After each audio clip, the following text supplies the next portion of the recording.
ఈరోజు ఇడ్లీలోకి మిగిలిపోయిన కొబ్బరి చట్నీతో కొబ్బరి చికెన్ గ్రేవీ చేశాను.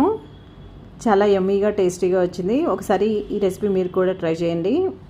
ముందుగా ఒక బాండీ తీసుకొని దాంట్లో ఆయిల్ వేసుకొని స్పైసెస్, ఉల్లిగడ్డలు సన్నగా తరుక్కొని వేసుకొని అన్నీ ఫ్రై చేసుకొని అల్లం వెల్లుల్లి, ఉప్పు, కారం, ధనియాల పొడి, గరం మసాలా పట్టించి ఉంచిన చికెన్ వేసి బాగా ఫ్రై చేసుకోవాలి. కొంచెం సేపు ఫ్రై అయ్యాక ఇప్పుడు మనం మిగిలిపోయిన కొబ్బరి చట్నీ వేసుకొని కొంచెం వాటర్ వేసి కలుపుకొని ముద్ద పెట్టుకొని కాసేపు ఉడికించుకోవాలి.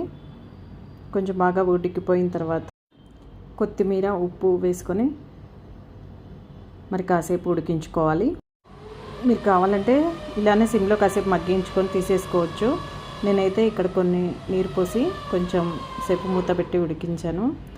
సో బాగా ఉడికిపోయింది. ఇప్పుడు గ్రేవీ చిక్కబడ్డాక క్రీమ్ వేసుకోవాలి. బటర్ వేసుకొని సర్వ్ చేసుకోవాలి.